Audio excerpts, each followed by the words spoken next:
I absolutely love when I have the opportunity to meet amazing entrepreneurs that have done great things, that have taken their vision and built it. And then someone else comes in and says, I love what you've done. I want to acquire it. Our guest today, Natalie Micale, is someone that I first learned about through a good friend of mine, Maggie Thorne. She was highlighting a session that she attended that Natalie was talking about building your brand and was so positive about this message that Natalie delivered that it caught my attention. Even though I wasn't at that event, she sounded like somebody I wanted to know. So when I reached out to Maggie and I said, would you make an introduction? She said, she's your kind of people. Absolutely. Made the connection. She and I became acquainted via email.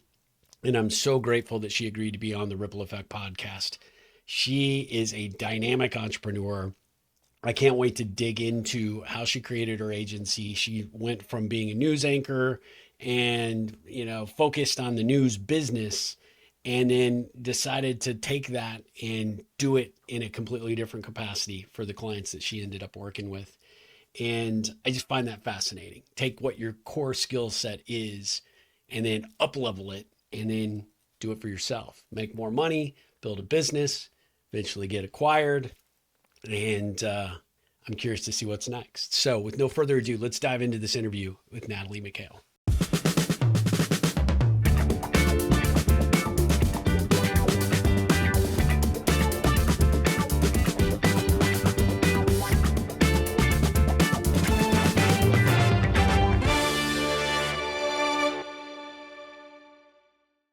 All right, guys, I am super excited to have Natalie join us today for the Ripple Effect podcast. Natalie, how are you doing? Doing wonderful. I was just working on an AI project before this and trying to figure out how to leverage the next generation of technology. How's that working for you? I mean, I think that if people aren't learning AI at this point, you're going to be just swept behind in terms of people just outperforming you in the workplace. You got to know how to use it. You got to be learning it every day. It's a I, practice. I agree. Do you happen to know Kevin Rose by chance? Is that a name you're familiar with? No, I don't. Who's that? Well, he had a he's a tech investor, pretty well known in different tech circles. But he actually had a program for a long time called Dig Nation, and they're bringing it back. Like he sold it, that company didn't do anything with it, so he bought it back, and they basically highlight all of the trends that go on. And he's leveraged that success into a really I think a pretty famous podcast that he has now called the Kevin Rose Show, and he just had Reid Hoffman, which is the founder of LinkedIn, on as his guest. And so they were talking about this in and around South by Southwest and on this episode, but then he covered it in some stuff he did with South by. And he was talking about Reid Hoffman's suggestion was that if you had kids or you yourself want to become relevant in the next 5 years, that you should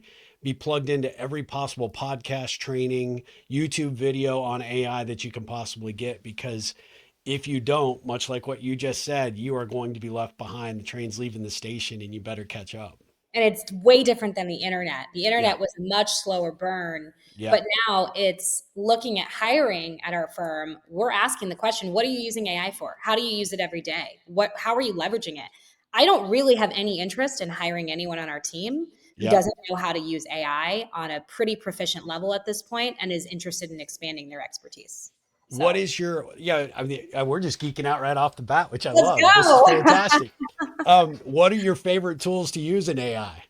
Yeah, so I love ChatGPT. I love Perplexity for playing around with some simple ways to design stuff. I love Gemini. I think Gemini can be really helpful when you're building out complex spreadsheets. I'm not somebody who ever listened in school to all the formulas. So it is, I'm sorry, I know that people went to school for that. So it is so helpful when I'm building out something with financial models to be able to just go right into Gemini and have it plug in the equations for me so that that spreadsheet looks great. I'm Yep. using it also strategically to synthesize information quickly. Maybe there's a webinar that I really wanted to attend and they send me the recording. Well, honestly, I can take that transcript, put it in a chat and ask me, what do I really need to learn from this? Yeah. Yeah. And that is really a big piece of this is it's synthesizing and breaking down information so I can eliminate the fluff. And then it can analyze complex problems. So you can have it build a pro forma.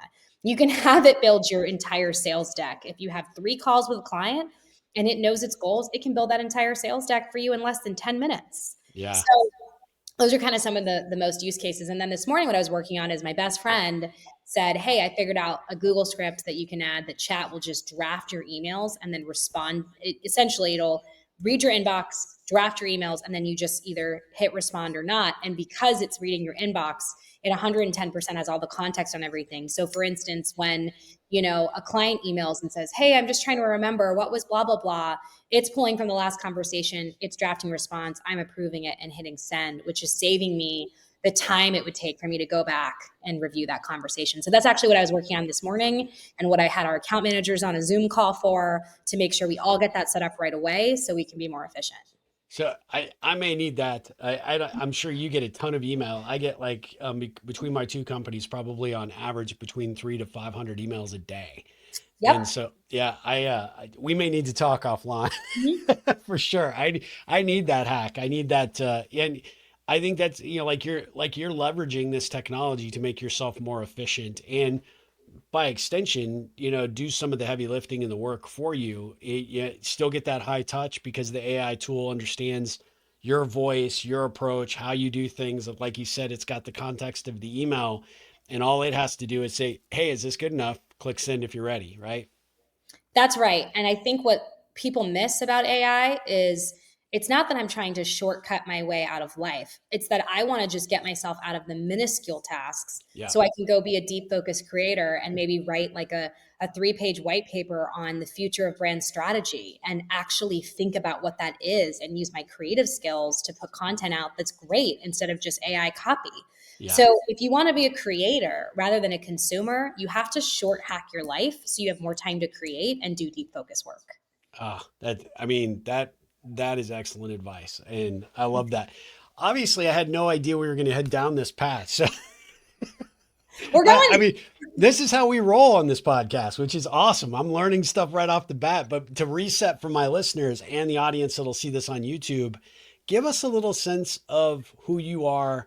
You're a badass entrepreneur. You come from the television world where you Mhm. were an anchor and a reporter, and then you pivoted because you saw the opportunity to take your core talents. Hopefully, I'm not overstepping here, but take those core talents and actually turn it into how you could tell a more effective strategy for the clients you serve. You built this amazing agency, you had it acquired. Now you're doing all this cool other stuff. So, just give our audience a sense of how we uh, how we get to know you as the badass entrepreneur you are today. Well, thank you. It's always awkward to hear yourself talked about like that because you're like, because an hour before this call, I'm like, I've got this proposal open. How do I want to close it? Like the imposter syndrome creeps in with Sure, everybody. does Um, for everybody. You're right. Yeah, and I think what I've learned from the people that I look up to in business, and even the person who acquired me, because it's a female founder who acquired my firm, is Yeah. just keep moving. 3 words that I keep in my head. Yep. Just keep moving, take action now. So, what I would say I've learned in the last decade is that you don't have to have all the answers. You don't have to have everything figured out. You don't even need all the right information unless it's a big decision that impacts every element of your life, like getting Yep. married, right? Um, but you really do have to move quickly and you have to make decisions and you have to test and fail. So I come from a background of musical theater. And I essentially, from the time I was 8 to 21, was doing musical theater, improv, acting. And in improv, there's a rule, which is always say yes and go with it. And you kind Yes, of, and right for the most yes, part. Yeah. yes, Yeah. and, right? No no's here because you can't lose the joke. You can't lose the momentum. Yep. So all that to say, I got a full ride from musical theater to Nebraska Wesleyan University. 2 years in, I changed my major to political communications. And I went and worked in DC for a year at C-SPAN in a local news station. And I decided I wanted to be a very serious journalist. So I came back and I worked in Nebraska, anchoring and reporting all over the state at all of the different stations for about 4 years. And that was a really great experience in just say yes. Yep. Because when something happens and your story gets dropped from the A block because another guy got murdered and you're going to go cover that instead, you don't have time to throw a fit about it. You just Yeah. have to do it and figure Got to it do the out. work. Yeah. Got to do the work. So that really built my entrepreneurial, I think resilience would be the That's word. awesome. Yep. And then I went from there into the marketing world, like you said. And I only interviewed with one firm. I went and worked with a guy who called me and was like, I hear you're tired of waking up at 3 in the morning and I need a head of sales. And I just started this marketing agency and we do people's social media. And this was like 10 years ago. It was still fairly new. The idea that you would hire someone to do your social media. He's like, we do people's social media and I think you should come on over. And I'm like, okay, Wow. truly, I just said yes. Did not apply to other jobs, did not look at other places. I just, my energy was like, you know what, this sounds like a great opportunity. Best thing I ever did. We built that business into a few $1,000,000 a year in revenue, and he actually sold that company. And I Wow. was on the leadership team with the chief marketing officer and him, and we were leading that company. He sold it to Firespring. I watched how he did it. I watched what he did, and I went, huh, I think I want to start my own. And the reason I went there is because I felt like so many people were spending money on digital advertisements, but they didn't actually have a brand. They Right. didn't have an audience understanding. They didn't have a brand strategy. They didn't have messaging or positioning. They were literally blowing hundreds of thousands of dollars on digital ads, not getting a return, and asking why their shitty website was not getting them the customers they wanted. After they spend a ton of money on the website on top of everything, right? Yeah, and really it was just we didn't do brand strategy. We were a digital marketing firm. Brand strategy was like this emerging new idea that you Yeah. actually have to position yourself to people. So I thought about that and started Oh Hello as a brand innovation lab and really a place that focused on brand strategy first, brand positioning first. Let's get that dialed in before we do anything else. And fast forward 8 years later, I bought my partners out a year in. I continued going on. I've had pretty much every single thing you can have happen on the entrepreneurial journey. I've been through it all, right? 2 years ago, I met Alex, who's the CEO of the Big Smoke. She was an Australian firm and she wanted to make her way into the US. And I was at the point where I was ready to start thinking about having a family Yep. and really settling down into what does it look like to get to an exit potentially and still have a lot of fun doing what I'm doing, but maybe not some of the day-to-day stresses. So after a year of due diligence, we figured out a way to make it work. And listen, I don't think a lot of entrepreneurs talk about this. Your first exit men oftentimes is just like an extra cash. It's not like I'm making millions of dollars. The goal was get some retirement money, right? Get debt free, be able to move into this next phase of my life with at least a small understanding of what it takes to get to an exit. Work with another company and learn again because I'm now back into the learning phase, right? Of learning from other people, collaborating with other people, not just being on your own island as an entrepreneur, and then see where the journey takes me. And who knows, in a couple years I'll probably start building again. And Alex has been a wonderful mentor to me, so that's kind of how I've gotten to where I am. And now I'm the head of growth, and I still wear the founder role as a badge of honor and Yep. doing sales, but also looking at how do we take our team and continue to invest in them with things like AI automation and better processes and streamline all around. So My hat's off to you. First and foremost, for a wonderful description of your journey, and congratulations on the success you've had in the acquisition. As an entrepreneur myself, since I was 22, I know how challenging and difficult that can be. So, you already checked one of the major boxes that entrepreneurs aspire to, right? With the acquisition, how has it been making that shift now back from being the primary decision maker to now more of a now I got to follow another leader kind of role? And I love how you categorize that. It's like I'm back into learning mode, which I love. Most entrepreneurs really struggle with that. In fact, when my firm was acquired in 2004, I was really kind of looking forward to sort of having that same kind of attitude. Let me, come in, stay in a leadership role, but let me continue to learn to see how this organization that was buying my company would grow. And then what I found pretty quickly was everything they told me in the pre-sale about, oh, we don't want to change a thing. We love your approach. Customer service is paramount to us. Like, it just was complete BS, right? And so I didn't last there very long. Fortunately, I got paid very well to go away, but we had different dynamics in terms of how, or visions in terms of how we grew the market. How was it for you, or how is it for you now to be in that, taking another kind of, maybe a backseat role to what you were accustomed to when you were leading it on your own? look, it's definitely hard. I mean, there was a project just last night where Alex was like, I don't want to do this project yet. And I'm like, no, we need to. We And she's got to like, do it. yeah, we got to do it. And she's like, but it's not really a priority. And I'm like, but if it is a priority. It And is so, for me. yeah, I think Alex and I are both, I mean, she always says like she sees so much of me in her, and That's good. which is a compliment. And we're very much like, just say how you feel, get it out, resolve it, and move past it. And I think that that's been a huge help in the transition because I'm not working with anyone who's playing political games with me or talking behind my back or, and with women especially, like that's a really, that can be something that women experience. So Huge challenge for yeah, women. there's no like drama. It's just, look, we're going to figure out a way to do this. And you may not always love my decisions. I mean, Alex has told me that, but here's why I think they're the right ones. And I'm always willing to listen to your advice and insights on what could be a better one. So that process has been hard. I mean, Yeah. there's no doubt about it. I do think that I'm lucky though that Alex is also leaning on me to know the US market really well. Yeah. And I've been able to kind of show her a few things about what we could potentially be doing here to build a bigger footprint.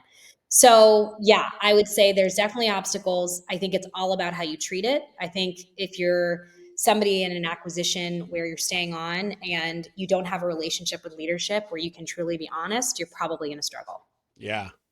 I think that's very, very true. I also tell a lot of founders I work with now that when they're going through the acquisition, spend your time doing due diligence on the people that are acquiring. I think what I heard, even though you didn't quite say it, Alex has a very similar management style to what you had when you were running it, right? Which helped you guys probably fall in sync a lot more and a lot quicker than it would. A lot of times I think that I always tell people that, there's the courting, then there's the dating, and then there's the marriage. And the marriage is when things really, really change, especially when you're in a business partnership.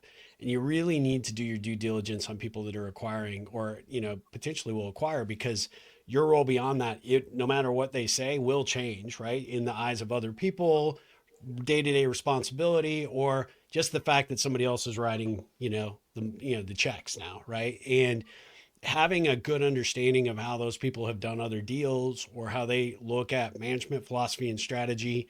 And I felt like even for mine, I felt like I had a pretty good understanding. I also was pretty cautious about the individual I was kind of selling my company to, but I knew day two it was not going to work. And when I did this, I walked in like literally the second day after we closed the deal, and I'm like, hey, like I've not even called anybody a boss since I was like 20, right? So hey, boss, like first day of on the job, so to speak, with you, we got a deal. I closed it. He's like, oh, that's awesome. How does that work? And I'm like, oh, and I joked it was like only 7 years in the making, and he's like, what? And I'm like, well, yeah, I've been calling on these guys for a long time. It took a long time. I actually helped them find some other solutions along the way, but they finally came back and agreed to move forward. Just happened to be on the day after we closed, right?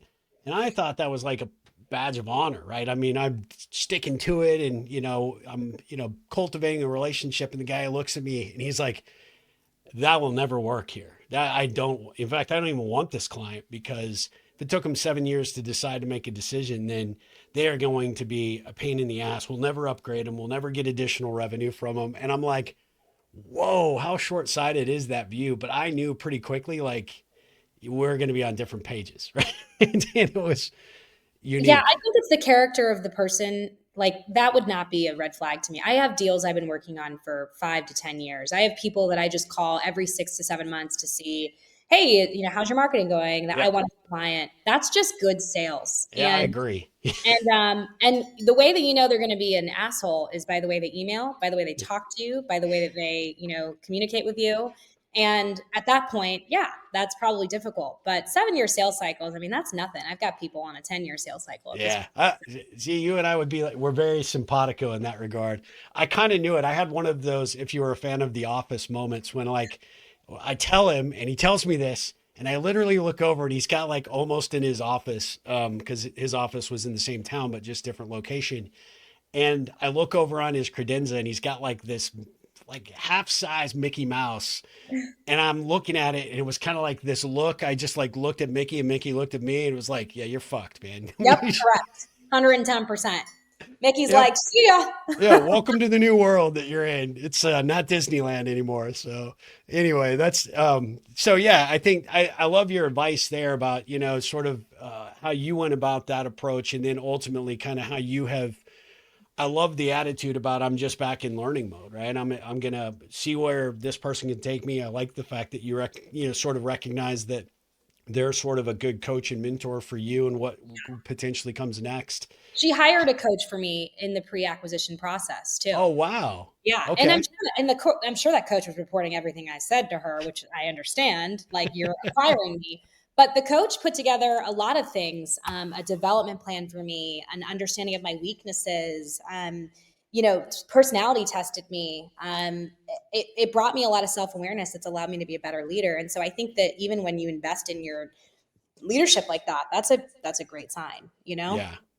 Well, how I first discovered you, obviously, we have a friend in common, Maggie Thorne, being there in Omaha, or you're in Lincoln, right? You're in Lincoln, Nebraska?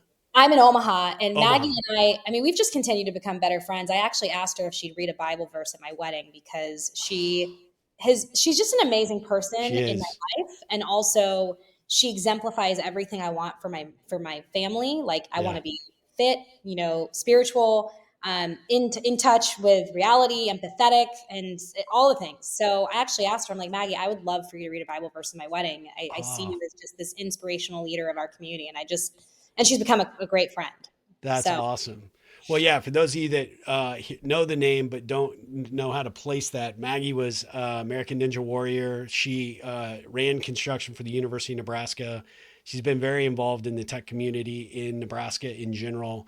And she and I have just become really good friends. And she's everything like you just said. She is like a perfect example of the kind of human you really want to aspire to be. But she says something similar about you. So just so you know, I mean, well, I think the that's really feeling's kind. mutual. You're gonna make me blush. Yeah. But the thing that I love about what you do when she was talking about your presentation, and I think it was an event that you were speaking at earlier this year, she was really so impressed with your approach to how you educate entrepreneurs, business leaders on what that takes to build your brand. There's no days off when you're building your brand. There is a commitment and a dedication to what you are doing, and especially in today's world where we are such attention deficit challenged people, grabbing someone's attention and getting that brand to stick out and really mean something for someone is really hard. There's a trick to that. It's, there's strategy and a sustained effort that's required. How have you seen in the time that you've had since you started the agency to where you are now, how that has that become a bigger and bigger challenge, or are you being able to utilize new ideas and strategies to stay top of mind for the clients you serve? Well, when you say top of mind for the clients we serve, I'm assuming you mean just continuing to be their first choice, right? Correct. Yeah, Yeah. sure. Um, I will tell you that what it comes down to in this business is the relationships you build and the service you deliver, right? Amen. Yeah. And if you can't build a great relationship, if you can't anticipate a client's needs before they need it, if you can't show them you're thinking ahead of them, then you're not going to have clients for long. And so Yeah. that is the number one priority is client services at our firm.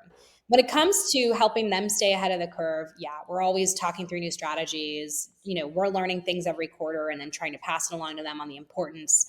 But one thing I will say is that most brands who come through our doors, we build them a beautiful website, a brand strategy, we consult them. They really struggle to build a brand because they don't put 110% into the brand piece of it, right? They might still convert leads into customers through some of our efforts. They might still see sales increase from what we've done. But building a brand is probably one of the hardest things you can ever do.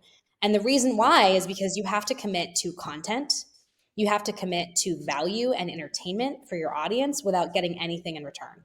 And a Yeah. lot of people don't want to do that process. Yeah. So we try to educate people. I just had a call with a client last night, a potential client who wants to, she's a relationship therapist and a sex therapist, totally taboo. And, she wants to build a content machine where she monetizes her content on YouTube, Instagram, and Facebook. And so I looked at her content and I was like, listen, you can absolutely do this. It's just going to take a year of consistently putting out absolutely incredible content.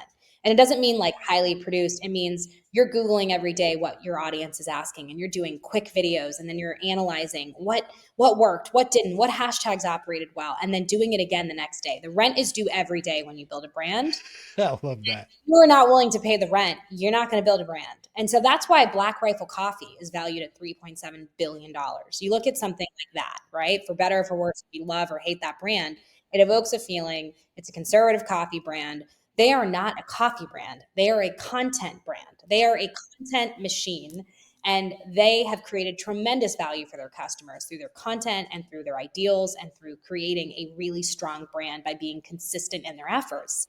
So to get to a $3 to $4 billion valuation, you either have to have a patented product that is so incredible, everybody's using it, right? Like, ChatGPT might be one of those things that's like, yeah, that is right. That's marketing itself. Yeah. Or you have to build an incredible brand in a crowded attention market and do it so well every single day, no matter how you feel. And that's hard to do. So the type of service that you guys do through your agency, is it strategy or is it also the execution piece? Because I think one of the biggest problems, and we get pitched. I have a software company. We get pitched all the time. People coming in to talk to us about our brand, and you're absolutely right. I had the pucker factor a little bit when you said, the rent is due every day. It's like, shit, I'm way behind, right? So, but it's a reality, right? And it does become overwhelming.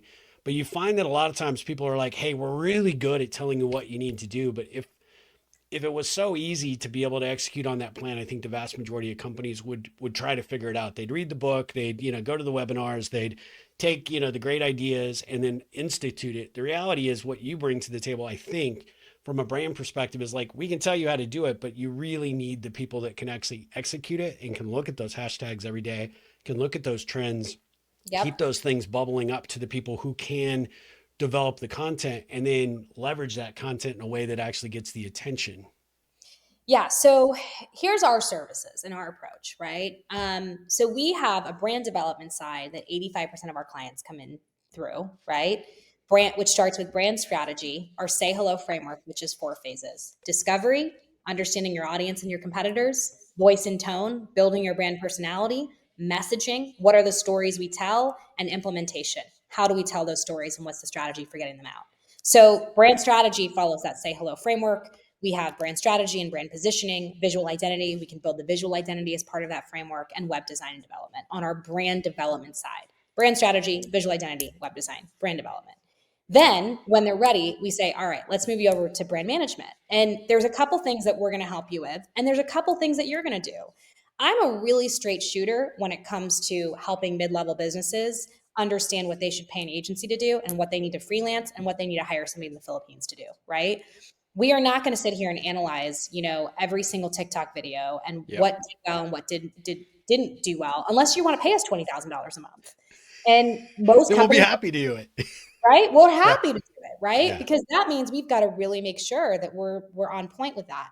So the services that we do on a brand management side is PR, media visibility, getting media placements that are brand worthy and credible, and helping you identify how to do that. And then us actually executing. We've got a head of media in New York and a head of media in Australia. Oof. We position thought leaders and people, because media doesn't want to tell stories about a company. They want to tell stories about a person. Yeah. So that's how we help with that social media strategy and some social media management, and really filling in content gaps and working with your team to understand who's on the ground there that can run the stories, that can get more content. And then we'll help chop it up. We'll help edit and manage it. But we're working in tandem with your team, right, as an external resource. Paid ads, obviously, paid ads, that's not going away anytime soon. We have a paid ads team, an SEO team. And then the last piece is email marketing and funnels. So creating your customer funnels. So these are some things that we do really well, right? Outside of that, there are tons of different things you can do in marketing and branding. But typically, what we'll do is help the client understand, if we're not the expert, here's how you bring in the expert. And we also look at their budget. Yeah. And the truth is a startup that spends $30,000 with us on branding probably can't afford to go on a 5K a month retainer for some of these Right. services. So we can help consult them and help them figure it out. But at the end of the day, what we see with founders who create a really great brand is their commitment to content, their commitment to putting content out and not faltering on that, to continue building the brand that we've built them in the beginning. I love that. So I just read an article not too long ago. If I can find it, I'll send it to you. But it was an argument between too little content and too much content. Oh, What do you yeah. I mean, I'm sure there's a whole lot of different takes on this, but what I heard you say is that you got to be getting up and grinding every day to do something, right? To get that name Something. in front of your prospective audience or to reinforce it with your existing audience. Yep. Um, how much is too much and how little is too little? Yeah. So too little would be once every 2 weeks. That's too little. Okay. You're not remaining top of mind. Too much would be, in my opinion, 4 times a day. Gary Vee can do that. Gary Vee is not most of us. Okay. Alex Hormozy can do that. Alex Hormozy is not most of us. Yeah. Once you've built up trust with the algorithms, they're not pushing your content down because it's really good. But they put out content 4 times a day and it's freaking amazing content. It's not content that is getting pushed down in the algorithm. So most people make the mistake of going too hard, putting out really bad content 4 times a day, and the algorithms just bury them. They get depressed and they Yeah. stop. So for most of us, for most brands, just start with high quality content 3 to 4 times a week. Make it high quality, make it valuable. Understand how you're bringing value to your audience. I just had a hair salon who's a client, and she was like, I don't understand how these TikToks and Instagram videos that go viral get butts in my seats. And I said, they get butts in your seats because the goal of social media is the word of mouth referral. They share that video, they send it to somebody who didn't know that your hair salon was there, finds out that it's there. That's how they get butts in your seats. So you've got to create content that is either entertaining or serves tremendous value to your audience. If you're not doing one of those two things, no one cares. No one cares about Yeah. your content and no one cares about your brand. So my point is find the middle ground of 3 to 4 posts a week on 1 to 2 platforms to start. You can, some weeks I amp it up, some weeks I amp it down. You know, I'm in a content direction my own where I've only been doing 2 to 3 posts a week on my stories and on my LinkedIn. I've been feeling really burnt out on my content. I'm trying to figure out what direction I want to go. So I'm taking a little bit of time to kind of just water it down. But then there will be a time when I'm putting out tons of content. So, and by tons of content, I mean 5 or 6 times a week and really staying top of mind. So I think that it also comes down to you as a person and your business understanding what feels right for the business and the brand. And I always say less is more if it's high quality. Yeah. I love that. What's your take on, you mentioned like, you'll do stories or reels. Um, are you a supporter when we're talking about video formats, short form, long form? What's your take, or does it depend on, I'm sure I'm answering my own question really, but probably depends on who you are or what your company is. But do you have a preference as to what seems to be, at least as we're looking at 2025, the stronger play for someone that's considering content? I think short form content is really, really important, you know?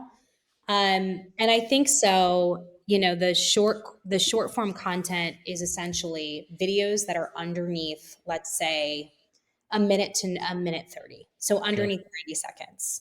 And why that's the case and why that's so important is because essentially what people want is value in quick golden nuggets and quick golden takeaways. So if you're inundating them with information in a 5 minute video, our brains just don't work that way. We're in an Yeah. attention deficit. So short form content is also easy for you to do by talking about one thing. So I did a video that did so well for us the other day, and it was like, how do you figure out your ideal customer profile in less than 90 seconds? Right? Somebody wants to know that. Somebody wants to It's understand a that. problem and it's a catchy title. You're gonna get eyes on that for sure. Correct. Yes, absolutely. So that's what I That's would. awesome. Yep. I love that. What so I caught something you said earlier about, and I'm guessing is probably the ideal client, a medium or middle sized client, right? That has the budget to bring in a resource like your agency. I love the fact that you sort of showed that and shared that, because at the end of the day, it's also a pretty good distinction as to, your target market, where you want to focus your time, energy, and effort.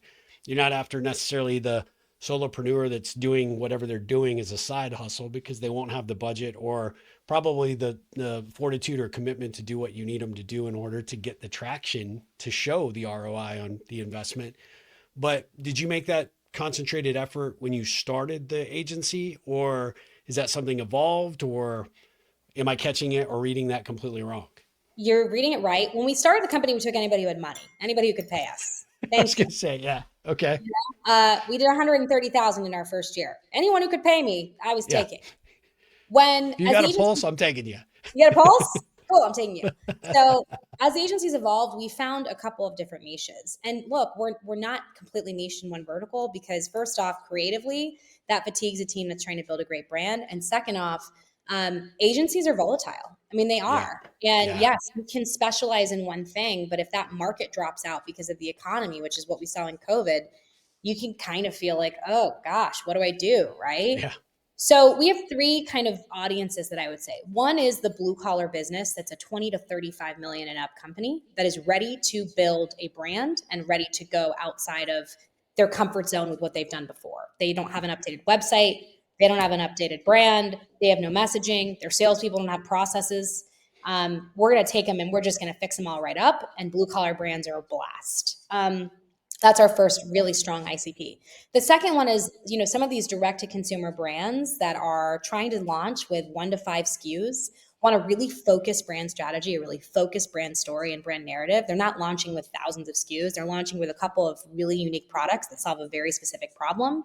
We can help them build out their brand strategy, build out their e-commerce store. Those brands 5 years ago, it was the heyday of them. The white sneakers and parachute with just one set of linen, the perfect linen, right? And of course, they expand, but those projects are really fun for us. And we've done a lot of them, whether it's a hooded towel or a type of apron.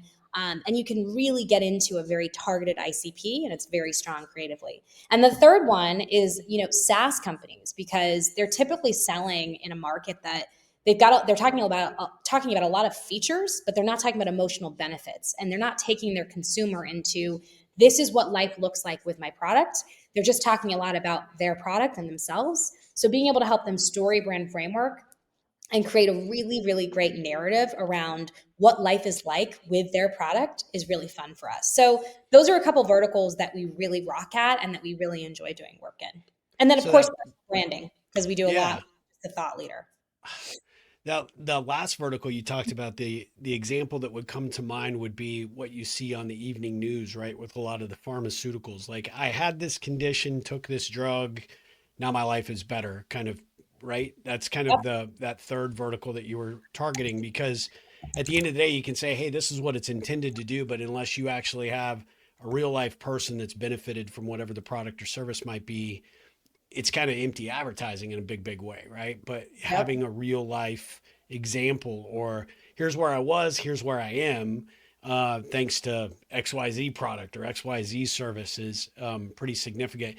And it's funny that I guess that conjures up something for me, because I feel like over the last 10 years, you've seen a difference in specifically like pharmaceutical marketing and brand building around these drugs, where before it was just, hey, let me just tell you the facts. I only want the facts, and here's what it fixes, and here's why you need to take it. And then you see this shift now from brand and output or benefit of whatever the product or service might be, to now more story mode, because it's more relatable and you put yourself in the same shoes as the person you're watching.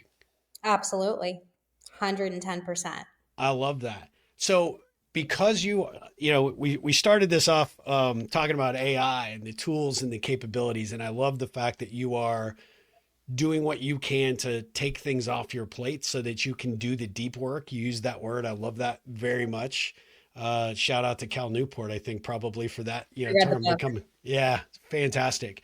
But how have you always been that way? Or is this sort of by, need or necessity for survival to had to adapt your approach to how you go about being the leader you are? Such a great question. I think right now we are in an epidemic of everyone thinking they have access to everybody at all the time. And I'm trying to not be rude, but I am done with that. And Yep. so I am in a era where I want to really focus my energies on creating, because when I feel most fulfilled at work is when I create. It's when I create. It's when I create content. It's when I create for our clients. It's when I create great experiences on the sales side. It's not in responding. I'm not a robot, right? I want to use a On robot. somebody's time frame, like, hey, I just texted you because I just sent you an email 3 minutes ago and you didn't respond yet, right? No thanks. Yeah. That's the world So we're in. yeah, so I'm practicing more boundaries and setting boundaries, and I want to be a creator in the next decade of my career. I don't think that let me explain. I want to be an innovator. To be an innovator, you have to be a creator. You have to essentially be able to put out things of value to other people. Sure. During the pandemic, I wrote a 100-page article or 100-page ebook that I made $30,000 off of.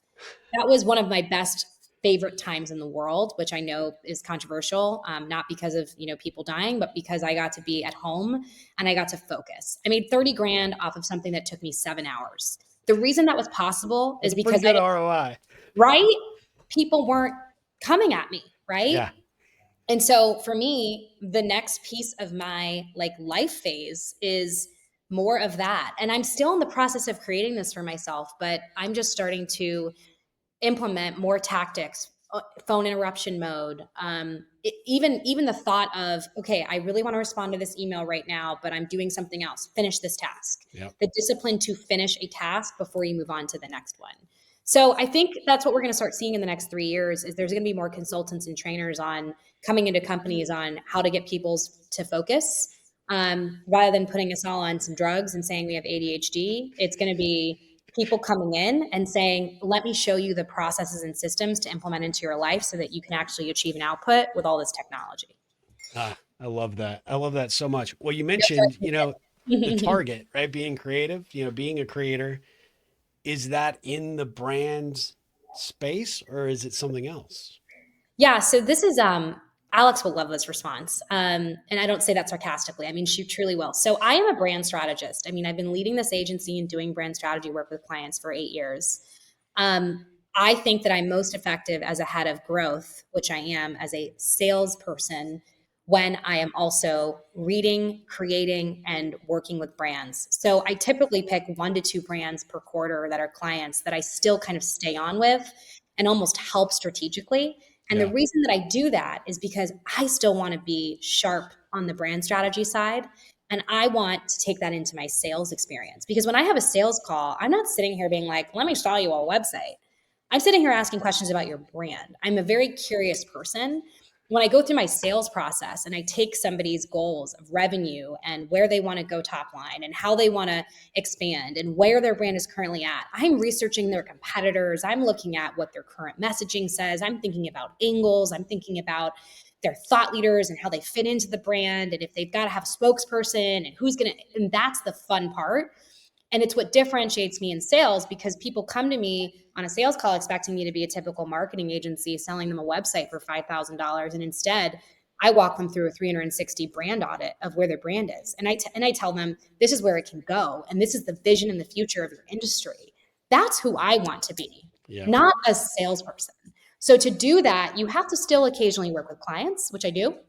You have to still be reading research and you still about human psychology and essentially the different industries and where they're going. And then you also have to be creating content Yeah. to be able to do that effectively. So that's my goal for the next couple of years of my career.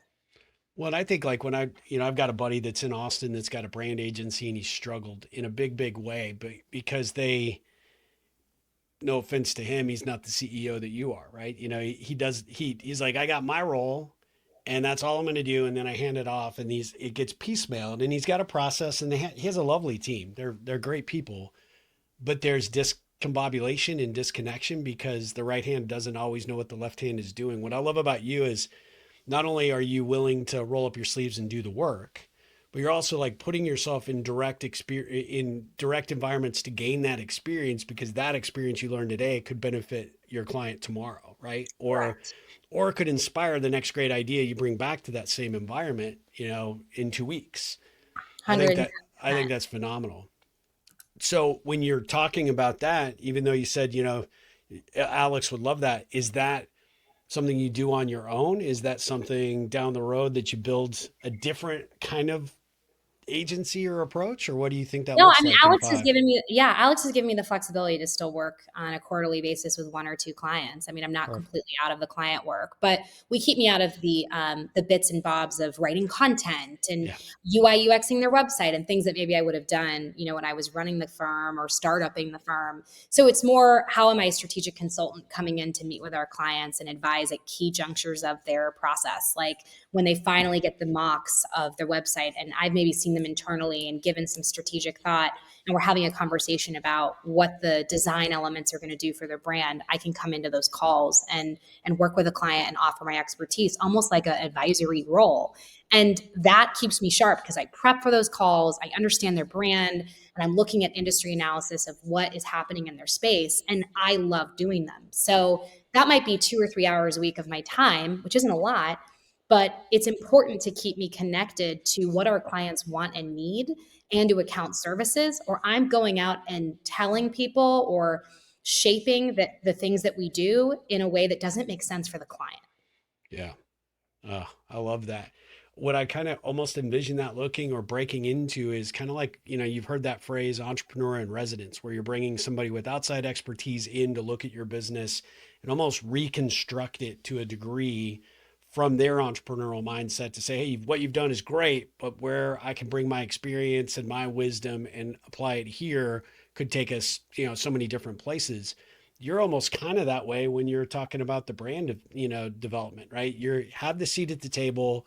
You're as you own the output, you own the ROI for the client, but you're right next to them, shoulder to shoulder. And it's not like, hey, we're just doing this kind of on the fly, or, it's because it's our monthly check-in, but you're doing it because you have a true commitment and passion to helping them succeed, because the more they succeed, the more they rely and need you, right? So, We your seat at the consider table ourselves like a stays.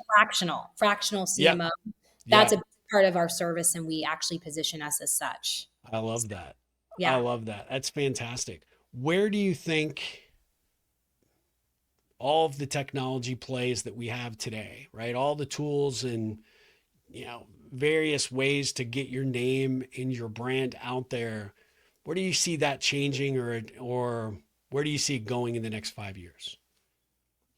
Because I know it's obvious just even paying attention to you. Like our audience is gonna be like so tuned in to you because you are freaking awesome, so intense. But I know you're looking 5, 10, 15 years down the I road. I can see your head. Yeah, I can see the wheels turning in your head as we talk. So Yeah, I think in 5 years, your agency will be responsible for helping you position and cultivate and decide direction. But I do think things like paid ads will be run by AI 5 years from now, and we will just be monitoring it, or you will be monitoring it. I think things like building a website 5 years from now, that will not be something that you need to hire an agency to do. So, what will you hire an agency to do? Campaigns, creative, direction, focus, understanding how to integrate technology together, workflows, automations. You'll be hiring a team to piece things together because you don't have the time to look at a tech stack and understand how to integrate it. But brand strategy will remain even more important in 5 years because people are losing the ability to connect human to human. It's happening with Gen Z as much as we yeah, love them. It's happening with millennials. People are on their phones, people aren't talking. So, how do you understand humans and where they're at? You need to hire agencies that are hard open, willing to do qualitative and quantitative research to understand human psychology to build a brand that converts. And that is where I believe the future will go. And I think that will be even more important than it is now. I love that. And actually, if you think about it, forget technology. This almost takes you back to the Mad Men kind of advertising model where, all right, you have whatever it is, the block of soap, you're doing okay in your regional market, but you want to go national. And now you need someone that's got creative vision to really take you from where you are to where you want to go. But it's more of a hands on, very contact oriented kind of sport at that point, which is, I think it's funny because, talk about going back to the future, right? That's where I think it, if it does fall in line with what you say, that's really where you're going to be back, right? It's very hands-on, very direct, but also more intentional and purposeful than we are today. You won't be able to spin your way out of the problem, and you won't be able to just AI the issue, right? You're going to need people like you sitting at my table going, okay, this is what we need to do next. And after that, here's what we're going to do beyond that. And here, 3 years from now, where we'll be because of these efforts that we're making today. Absolutely agree with you. And you're going to Uh, need people who are integrators, who are strong executioners, because that is hard to find in the job market. So it that's why is. hiring an Yeah, agency is because you know you get that. absolutely. Well, Natalie, I could talk to you for hours. I mean, I'm just fascinated by your journey and the approach here, and I appreciate your time. I want to do a quick time check. Are you okay for a few more minutes? Yeah, I do have a noon, so maybe actually not because it's 11:59. Okay, yeah. Well, yeah, we got started a little bit late. Yeah, How I about we apologize. agree to do this? I am going to end it here. Cool. Normally, I like to do a little ripple oriented questions, but there's so much that I think we could continue to talk. Maybe we could schedule a sequel here in a little while and Love do it. it and go from there. But I just want to thank you so much for the time today. And if there's anything I can be doing to help support you or the agency, don't hesitate to reach out to me. But I really appreciate you being on the Ripple Effect podcast. So thank you. Thanks, Steve. You've been a pleasure. And yeah, if you, anyone who's listening, follow me on Instagram at Natalie Micale. Send me a DM on LinkedIn. I love connecting with people about projects and all the things. And we would love to do a volume. I'd love to do volume 2 with you and go even deeper. So Let's thanks, do it. Steve. Let's do it. I Appreciate it. appreciate it. Good luck with your call. Thanks for the time today, and we'll be in touch soon. Appreciate it. All right, Bye. take care. Bye bye.